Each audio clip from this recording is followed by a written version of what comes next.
ешқандай біз байларды мойындаудың қажет жоқ. Бізді қанап, ол біз байлықты мойындаудың қажет жоқ.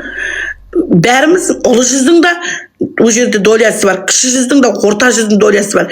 Біздің ата бабамыз ат үстінде ұйықтамай күзетті. Неге біз сіздерге беруіміз керек? Неге Назарбаевтың әкесі күзетті ме? Әбіш күні түні бізді күзетіп тұрды ма? Солай әскерімен генерал болды ма? Әкелерің соғыс басқарды ма? Бастық қатырмаңыздар давай. Ештеңе білмейміз. Сіздер президент болғанда бізді қанау үшін отыру керексіздер ме? Біз әрбір қазақ бай болуымыз керек. Әрбір қазақтың атасынан қалған мұрамыз, біздің мұрамыз қайда? Біз бөліп беріңіздер біздің мұрамызды. Түсінікті ма сендерге? Біздердің ешқандай біз доляға кіруіміз керек. Неге сіздер сонда отыру керексіздер сол жерде? Еще келіп алып біздің дінімізге қарсы шыққыларың келеді. Ана әдебиет, анандай би әдептермен бізді мазақ қылған. Сіздер елді басқара алмайтын болсаңыздар, көздеріңізді жоғалтыңыздар, или мына орнына дұрыстап түзеңіздер. Әрбір қазаққа үйді беруге міндеттісіздер. Шақыр мені құрылтайларыңа. Әрбір қазақтың бұл жерде бүкіл мына дүние жүзінде жүрген, қаңғып жүрген қазақтың долясы бар қажет болса саған. Бүкіл қазақ құрылтай деген сол үшін. Құрылтай бір тудың астына жиналу керек, күлтөбеге бәріміз. Ешкімді қашып жүруге қақысы жоқ. Шақыр ана Әбіләзовыңнан бастап бермен қарай келіп болсын. Бәріміз осы жерден өзіміздің несібемізді бөліп алуымыз керек қылдай.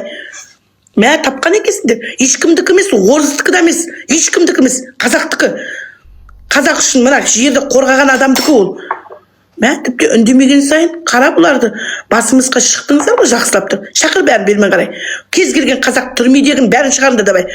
Әркімнің де өз еңбегін алсын. Ата бабамыздың қорғаған жері ол қайсың? Дәлелдеңдер давай. Әкелеріңіз қорғады ма не? Ат үстінде ұйықтамай Қазақстанды кім қорғаған екен? Бетімен кеткен жақсы болған екен мыналар, үндемеген сайын. Керек емес бізге етін жеп сүйегін лақтырғандарыңыз. Отчет беріңіздер давай. Менен отчет алғыларың келді. Қайда бердім ғой мен саған отчетін? Бересіздер енді сіздер.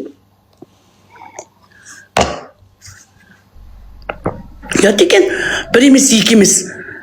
Қазақты масқара, ешқандай бізді масқараны керек емес бізге. Бізге беріп атқан тәрбиелерің сонда осы ма? Ойбай сендерді оқытып атық, ойбай сендерді тоқытып атық, зейнетақы беріп атық деп.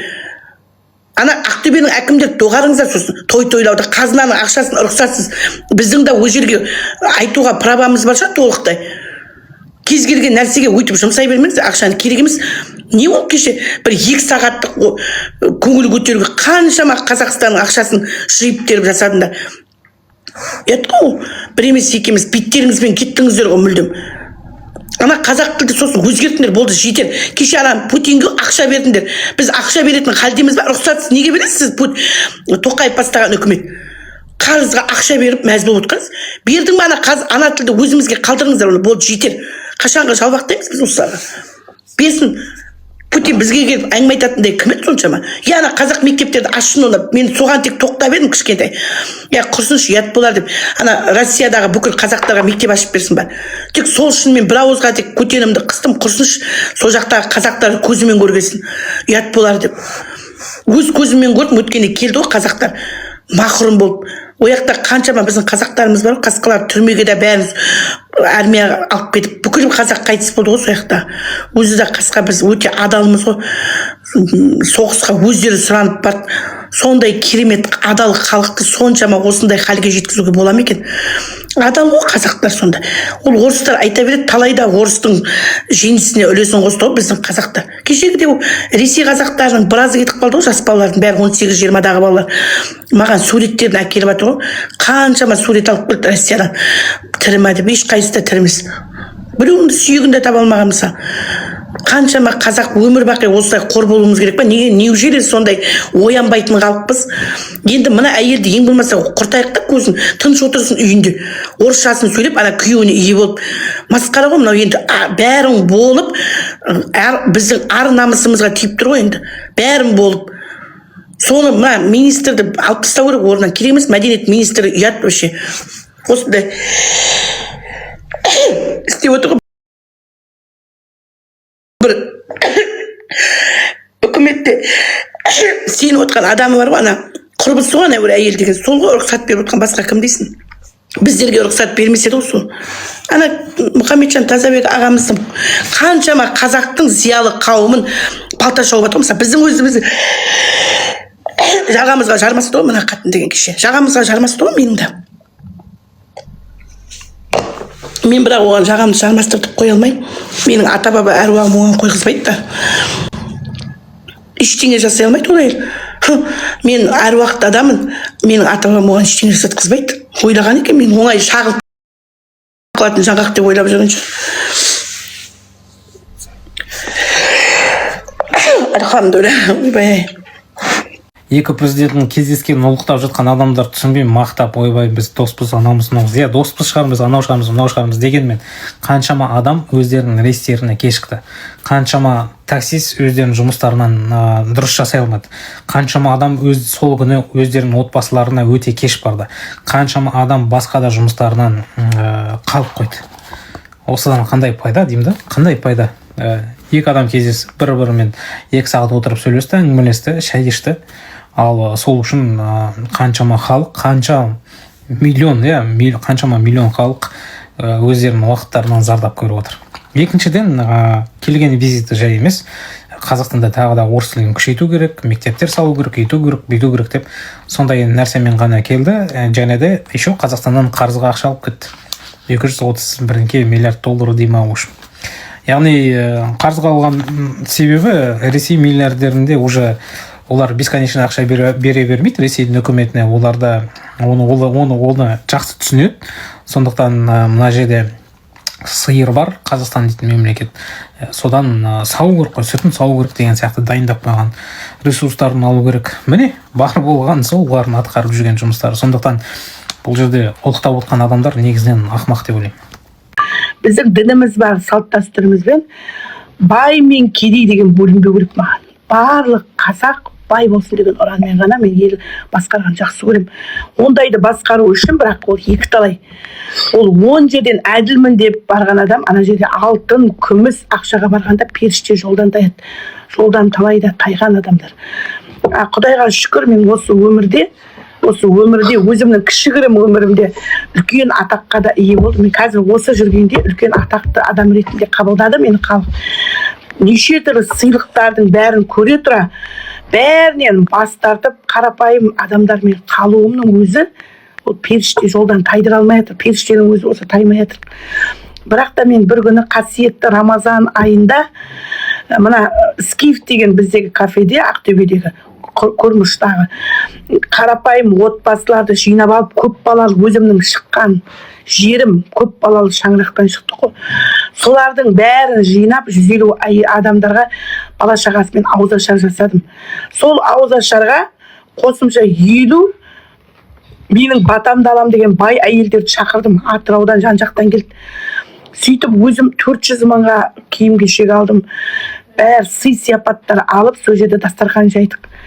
Сол дастарханның үстінде бәріне сый сияпат беріп, менен бата алып келіп отқасын, жаңа бай әйелдер қол жайып бата бердім осы жерде.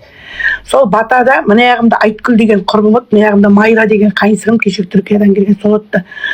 Сөйтіп бір кезде бата беріп жатқан кезімде ештеңе көрмей қалдым, жан-жағымның бәрі әппақ болып кетті. Сосын мен енді өліп қалдым деп ойлаймын, шынымды айтайын. Однен аттанып кеткен шығар, ештеңе көрінбегенсін. Бісміллә, мен қайдамын дедім, осы секунд. Сосын мен бірақ адамдар қасымнан елесте, мен ондай кезде аталарды көру керек едім, аталарда көрінбейді. Әппақ болды. Сосын әйелдер бәрі үндемей бата тыңдап отқан адамдар ғой. Жоқ, сіз тірісіз деп күлді, бата беріп жатсыз деді. Деп. Мен тірімін ба, бата беріп, неге маған ештеңе көрінбей қалды деп сөйдім осылай. Сөйткенше болған жоқ, бір кезде бір бекет әулие атамның қайдаған дауысы естілді. Бағдагүл, пайғамбарымыз Солихассалам келатыр деп жатыр. Салауат айтсын деп айтты. Салауат айтыңдаршы деп сөйлейді осылай. Мен ана адамдарға хабарлаватырмын, салауат айт деп. Мен діни хабарым жоқ, салауаттың не екенін түсінбейді екенмін. Ол не, пайғамбарымызға салауат айт деп жатыр дедім. Міне таныстайын шийтан, иә. Сосын қасымда Майра деген келіншек, күйеуі имам болған, қажылық терме шығыс еді. Бір кезде ана келіншек өзіне өзі пайғамбарға бірдеңе деп күшті салауат айтты ғой домбырасымен. Домбыра тартып отқан келіншек ғой, біз қасым ән айтып. Сөйтіп ән айтылып жатқан кезде жаңағы әппақ ештеңе көріп тұрған жоқпын мен. Бірдеңе шыбырлап кетті. Қарасам, дәл жын емес, сол дәл қасыма бір дене келіп тұр, осы көз. ана көз деген жылы маған бүйтіп қарап тұрды да, жаңа көз. Бірақ ешкімнің бетіне, мұрнын, аузын көріп тұрған жоқ, тек адамның көзін көрдім. Жоқ болып кетті секунд. Қайтадан резко мына әлем қосылып кетті. Қолым жайып бата беріп, пайғамбардың салауатын тыңдадым.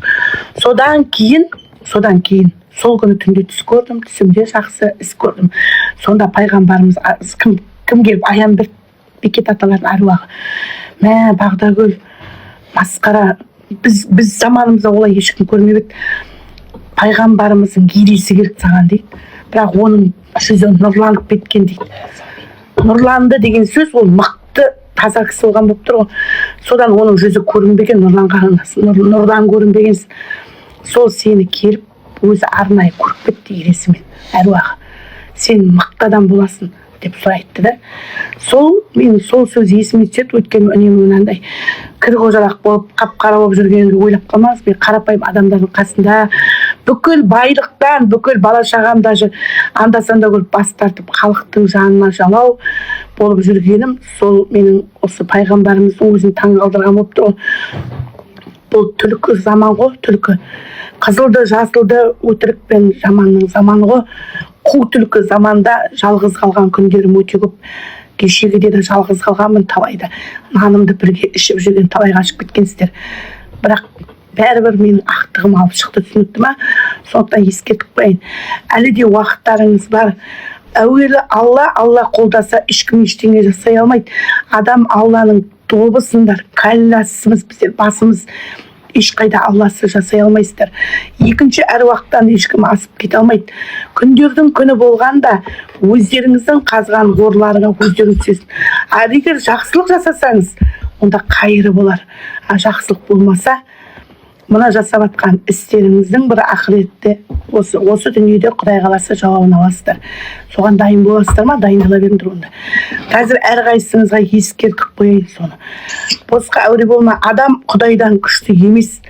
Түбінде мына отырыстар ғой, бидайдың баратын жері диірмен. Бәріңіз түбінде қайтыс боласыздар. Ешкім де бұл дүниеде қалай жатқан жоқ. Сондықтан Алла тағала қолдарыңызға берген билікті жақсы жолға жұмса. Қолыңа ақша түсті ма, ол да саған сынақ. Құдайыңды ұмытпа. Жасаған саудаң ба, аспандағы айды тайды сұрама. Жан жақтарыңа қарайлап жүр. Әлсіз адамдарға тиіскен адам, бұл жақсы адамдар емес. Мықты болсаң, мен құсап байлардың жағасына жармас, атағы шығып тұрып, адамгершіліктен жұрдай болған адамдарға жармасу керек. Сіздер қорықпаңыздар, қарапайым адамдар. Ешқашан мен сіздерге